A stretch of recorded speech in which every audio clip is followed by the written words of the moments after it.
नमस्कार दोस्तों, मैं हूं Raju Saini, international business trainer and motivation speaker. दोस्तों मैं स्वागत करता हूं आप सबका आपके अपने यूट्यूब चैनल, जहां पर इंपोर्ट एक्सपोर्ट नॉलेज को हम क्रिटिकल नहीं सिंपल बनाते हैं। तो फ्रेंड्स, एक इंटरेस्टिंग टॉपिक आज आपके लिए लेके हैं, how to export coal from India. यानी हिंदुस्तान से हम कोयला कैसे एक्सपोर्ट कर सकते हैं, उसमें डिमांड कहाँ कहाँ पे, कौन कौन सी कंट्री जो सबसे ज्यादा कोल इंपोर्ट कर रही है, एचएस कोड क्या है, टॉप प्रोड्यूसिंग कंट्रीज कौन कौन सी, प्राइस क्या रहता है कोल का, कैसे डिसाइड होता है कोल का प्राइस, टाइप ऑफ कोल्स क्या रहते हैं, ईपीसी एक्सपोर्ट प्रमोशन काउंसिल क्या है, गवर्नमेंट बेनिफिट्स क्या है, एप्लीकेशन क्या रहती है, कोल कहां पे यूज होता है, और टॉप कंपटीटर कंट्रीज कौन कौन सी जिसके साथ में हमारा प्राइसिंग एंड क्वालिटी का कंपटीशन होने वाला है। तो ये सब क्वेश्चंस का आंसर लेकर छोटी सी वीडियो में बने रहे हमारे साथ। सबसे पहले हमारा पॉइंट है डिमांड। अगर हम डिमांड की बात करें तो कहां कहां पे इसका सबसे ज्यादा डिमांड होता है, तो उसमें सबसे पहले पायदान पे आता है चाइना।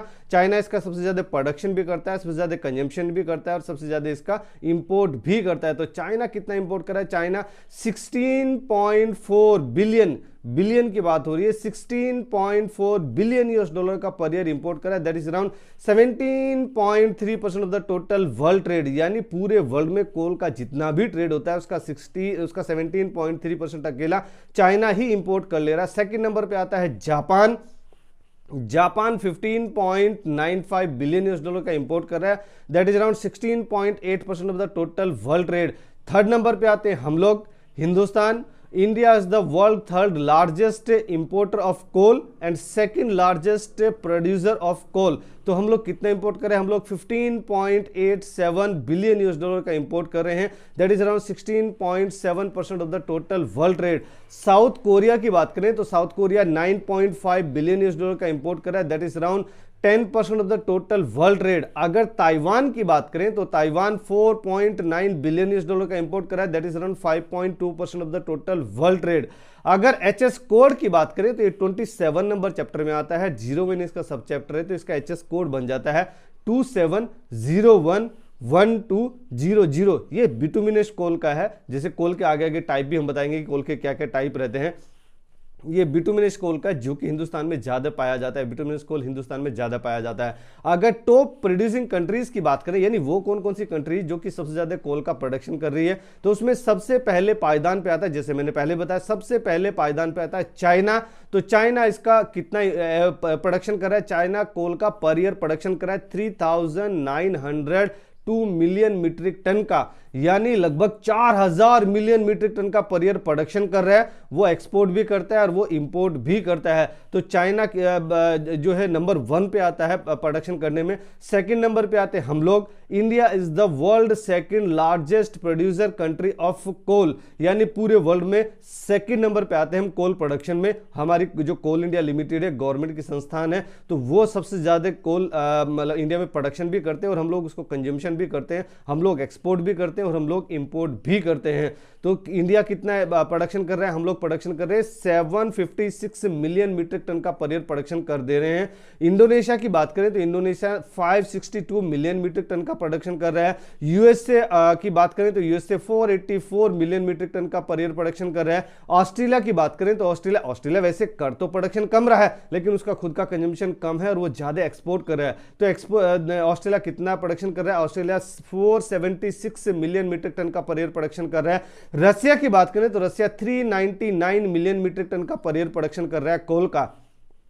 अगर हम प्राइस की बात करें कि कोल का क्या प्राइस हो सकता है, कोल का क्या प्राइस है, कैसे कोल का प्राइस डिसाइड होता है, तो कोल का प्राइस डिसाइड होता है based on the GCV, kilo calorie, यानी उसकी हीट वैल्यू। यानी 1 केजी कोयले को अगर आप जलाते हैं तो उस कोयले में से कितना हीट एनर्जी निकलेगा। यानी उसमें जो क्वालिटी चेक होती है, जैसे उसका अप्रोक्सीमेट एनालिसिस होता है, अल्टीमेट एनालिसिस होता है, उसमें कार्बन कितना है, मॉइस्चर कितना है, सल्फर कितना है, एस परसेंटेज कितना है, उसमें वोलाटाइल वीएम कितना है, एफसी फिक्स कार्बन कितना है, वोलाटाइल कार्बन कितना है, वो सब क्वालिटी चेक्स रहता है। तो जीसीवी मेन फैक्टर रहता है कि जीसीवी जिस कोयल का ज्यादा होगा उसका प्राइस उतना ही ज्यादा होगा। तो नॉर्मली एक रफ रेंज अगर हम बात करें कि कितने प्राइस से कितने प्राइस तक कोल का प्राइस रहता है, तो लगभग 2,000 रुपए मीट्रिक टन से लेके 19,500 यानी लगभग 20,000 हम मान सकते हैं, 20,000 यानी 2,000 रुपए से लेके 20,000 रुपए पर मीट्रिक टन का भाव रहता है कोल का, बेस्ड ऑन द क्वालिटी। अगर हम ईपीसी की बात कर, अगर हम ग्रेड की बात कर लें कि जो क्वालिटी रहती है उसका डिफरेंट डिफरेंट ग्रेड क्या है, तो हिंदुस्तान में ग्रेड वाइज डिवाइड किया गया है। हर 300 किलो कैलोरी पे ग्रेड चेंज हो जाता है। जैसे कि नंबर 1 अगर हम बात करें तो G1 यानी grade 1, that is best coal available in India, that is more than 7000 kilo calorie per KG of coal, यानी उसका जीसीवी जो है 7000 से ज्यादा है, उसको हम ग्रेड 1 बोलेंगे, यानी ग्रेड 1, जो कि हिंदुस्तान में बहुत कम पाया जाता है। G2 सॉरी G2 की अगर बात करें यानी ग्रेड 2, तो G2 6700 से 7000 जीसीवी का है। अगर G3 की बात करें तो 6400 से 6700 का है। अगर हम G4 की बात करें 6100 से 6400 का। G5 की बात करें तो 5800 से 6100 का है। अगर G6 की बात करें तो 5500 से 5800 का है। अगर G7 की बात करें 5200 से 5500 का है। यानी ऐसे करते करते ही 300 किलो कैलोरी कम करते जाएंगे तो एक जीसीवी का रेंज चेंज हो जाता है। लास्ट में जो जीसीवी है, जैसे G10 का बता दें, G10 का 4300 से 4600 आता है। G11 का 4000 से 4300। G11 G12 का ज्यादातर पावर प्लांट में बहुत ज्यादा यूज होता है कोल का, मतलब यही क्वालिटी बहुत ज्यादा मैक्सिमम पाई जाती है हिंदुस्तान में बिटुमिनस कोल की। अगर मैं बात करूं ईपीसी की, एक्सपोर्ट प्रमोशन काउंसिल, तो इसमें टीपीसीआई लग जाता है, यानी trade promotion council of India. अगर मैं बात करूं टाइप ऑफ कोल की, यानी कौन कौन से टाइप के कोल है जो कि हिंदुस्तान में पाए जाते हैं या पूरे वर्ल्ड में पाए जाते हैं, तो उसमें सबसे पहले पायदान पे जो बेस्ट क्वालिटी कोल है दैट इज एंथ्रासाइट, जो कि हिंदुस्तान में बहुत कम क्वांटिटी में पाया जाता है, जिसमें कार्बन परसेंटेज 86 से लेकर 97% तक होता है। यानी आप अगर उसको कोल को देखेंगे तो इतना सॉफ्ट रहता है, हल्का रहता है, मतलब उसको हाथ से तोड़े तो भी टूट जाता है, इतना सॉफ्ट रहता है। मतलब उसको जलाने पे उसमें कार्बन ही कार्बन है, एस बहुत कम है, वाटर मतलब मॉइस्चर बहुत कम है, बाकी चीजें बहुत कम है, ओनली कार्बन है। यानी इसको जलाएं तो पूरा कोल में कार्बन ही कार्बन है। सेकंड नंबर पे आता है बिटुमिनस, जो कि इंडिया में बहुत ज्यादा भरपूर मात्रा में मिलता है। हमारी इंडियन माइंस जो रहती है उसमें बिटुमिनस कोल बहुत ज्यादा मात्रा में पाया जाता है। तो कितना बिटुमिनस कोल में कितना कार्बन परसेंटेज लिया जाता है, 45% से 86% तक जो कोल रहता है उसको बिटुमिनस कोल बोला जाता है। सब बिटुमिनस कोल यानी बिटुमिनस का जो और लोअर क्वालिटी रहता है, लोअर ग्रेड रहता है, वो सब बिटुमिनस कोल उसको बोला जाता है। उसमें 35% से 45% तक का कार्बन परसेंटेज रहता है, ये भी बहुत ज्यादा मात्रा में हिंदुस्तान में पाया जाता है। लिग्नाइट की बात करें तो लिग्नाइट नंबर 4 पे आता है, तो लिग्नाइट 25 से 35% तक कार्बन, उसमें कार्बन कंटेंट रहता है। बाकी चीजें रहेंगी, एस रहेगा जिसको मड रेत बोला जाता है, एस कंटेंट रहेगा, मॉइस्चर रहेगा, उसमें बाकी सब चीजें रहेगी। तो बेसिकली 4 टाइप के ही कोल रहते हैं, एंथ्रासाइट, बिटुमिनस, सब बिटुमिनस और लिग्नाइट। लिग्नाइट के अलग से एक पावर प्लांट भी अलग से रहते हैं, उसमें सिर्फ लिग्नाइट ही जलता है, यानी बिल्कुल लोअर क्वालिटी का कोल। अगर मैं बात करूं गवर्नमेंट बेनिफिट्स की, तो गवर्नमेंट इसमें क्या बेनिफिट्स देने, तो जो कस्टम द्वारा दिया जाता है डीबी के ड्यूटी ड्रॉबैक, वो आपको 0 मिल रहा है, यानी नील मिल रहा है। अगर इंटरेस्ट इक्वलाइजिंग स्कीम की बात करें तो वो यहां पर एप्लीकेबल नहीं होती है। अगर मैं बात करूं आरओडीटीपी, जो कि पहले एमईआईएस था, तो अभी आरओडीटीपी यानी remission of duties and taxes on exported product, तो वो यहां पर आपको 0 मिल जाता है। यानी इस प्रोडक्ट में, कोल में आपको गवर्नमेंट के बेनिफिट्स नहीं मिल रहे, क्योंकि गवर्नमेंट जानती है कि जो सबसे ज्यादा, जो मतलब इतना करोड़ों का, अरबों खरबों का जो बिजनेस हो रहा है, उसमें गवर्नमेंट को बहुत ज्यादा हेल्प करने की जरूरत नहीं है, बहुत ज्यादा गवर्नमेंट को उसमें बेनिफिट्स देने की जरूरत नहीं। बेनिफिट्स गवर्नमेंट इसीलिए देती, जो प्रोडक्ट पीछे उसको हम ज्यादा से ज्यादा प्रमोट करें, ताकि एक्सपोर्टर इसमें बहुत ज्यादा काम करे। इसमें तो ऐसा है, कोल माइन की माफिया है, डोन है कोल के, जो कि कोल के बारे में जानते हैं या कोल का काम करते हैं। जैसे आपने सुना होगा, कोल की दलाली में मैं हाथ काला नहीं करूंगा। पैसा तो कोल में है, तेल में है और रेल में है, इन्हीं चीज में पैसा है। तो अगर मैं बात करूं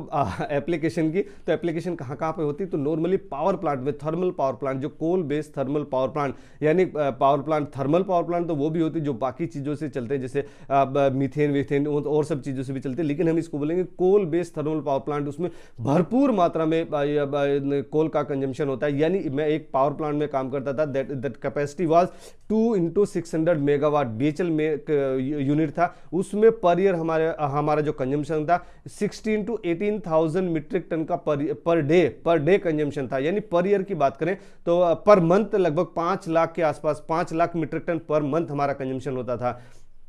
अगर मैं बात करूं एप्लीकेशन की, तो थर्मल पावर प्लांट यानी coal based thermal power plant में सबसे ज्यादा यूज होता है। स्टील इंडस्ट्री में उसका यूज होता है, डोमेस्टिक होटल्स वगैरह में भी यूज होता है, रेलवेज में यूज होता है, मैन्युफैक्चरिंग बाकी यूनिट्स में भी उसका यूज होता है, एप्लीकेशन होती है। अगर मैं टॉप कंपटीटर कंट्रीज की बात करें, यानी वो कौन कौन सी कंट्रीज है जिसके साथ में हमारा प्राइसिंग एंड क्वालिटी का कंपटीशन होने वाला है, तो उसमें सबसे पहले पायदान पे आता है ऑस्ट्रेलिया। मैंने पहले भी बताया था कि ऑस्ट्रेलिया प्रोडक्शन तो कम कर रहा है, लेकिन वो एक्सपोर्ट बहुत ज्यादा कर रहा है क्योंकि उसका खुद का कंजम्पशन कम है। तो ऑस्ट्रेलिया कितना प्रोडक्शन कर रहा है, ऑस्ट्रेलिया यहाँ पे कितना एक्सपोर्ट कर रहा है, तो ऑस्ट्रेलिया यहाँ पे एक्सपोर्ट कर रहा है 32.7 बिलियन यूएस डॉलर, यानी क्वांटिटी बहुत कम कर रहा है लेकिन उसकी क्वालिटी बहुत अच्छी, उसकी जीसीबी बहुत अच्छी। वहां पर मतलब ऐसे ही जो कोयला पाया जाता है उसका जीसीबी बहुत अच्छा है, इसलिए उसको प्राइस भी बहुत अच्छा मिलता है। इसलिए कम क्वांटिटी प्रोडक्शन करके कम एक्सपोर्ट करके भी उसको अच्छी वैल्यू मिलती है। तो ऑस्ट्रेलिया कितना एक्सपोर्ट कर रहा है, ऑस्ट्रेलिया 32.7 बिलियन यूएस डॉलर का एक्सपोर्ट कर रहा है, that is around 39.5% of the total world trade, यानी पूरे वर्ल्ड में जितना भी कोल का व्यापार होता है उसका 39.5% अकेला ऑस्ट्रेलिया ही एक्सपोर्ट कर दे रहा है। सेकंड नंबर पे इंडोनेशिया आता है, इंडोनेशिया 14.5 बिलियन यूएस डॉलर का एक्सपोर्ट कर रहा है, that is around 17.6% of the total world trade. Russia number 3 पे आता है, रसिया 12.4 बिलियन यूएस डॉलर का एक्सपोर्ट कर रहा है, that is around 15% of the total world trade. अगर यूएसए की बात करें तो यूएसए कम कर रहा है, यूएसए 6.1 बिलियन यूएस डॉलर का एक्सपोर्ट कर पा रहा है, that is around 7.4% of the total world trade. South Africa की बात करें तो south Africa 3.9 billion US dollar का एक्सपोर्ट कर रहा है, that is around 4.7% of the total world trade. तो फ्रेंड्स, अगर ये वीडियो आपको पसंद है जरूर आप इसको लाइक कीजिए, अपने फ्रेंड्स एंड फैमिली में इसको जरूर शेयर कीजिए। हर एक उस हिंदुस्तानी को शेयर कीजिए जो कि इंपोर्ट एक्सपोर्ट के बिजनेस में आना चाहता है, हर एक उस हिंदुस्तानी को आप शेयर कीजिए जो कि कोल का काम कर रहा है, खदान में काम करता है, माइनिंग में काम करता है, या कोल के किसी बिजनेस से डायरेक्टली इनडायरेक्टली रिलेटेड है, जुड़ा हुआ है, कनेक्टेड है। और हमारे द्वारा दी गई जानकारी में अगर कुछ छूट गया, कुछ उसमें एडिशनल आप वैल्यू ऐड करना चाहते हैं तो जरूर हम आपका इंतजार करेंगे कमेंट बॉक्स में। आइए मिलिए कमेंट बॉक्स में, हम आपका रिप्लाई करेंगे कमेंट बॉक्स में। और हमेशा की तरह ऐसे खुश रहिए, मुस्कुराते रहिए, ग्रो करते रहिए और हिंदुस्तान का एक्सपोर्ट बढ़ाने में हमारी मदद कीजिए। Let's to export together. Thank you very much. Thank you.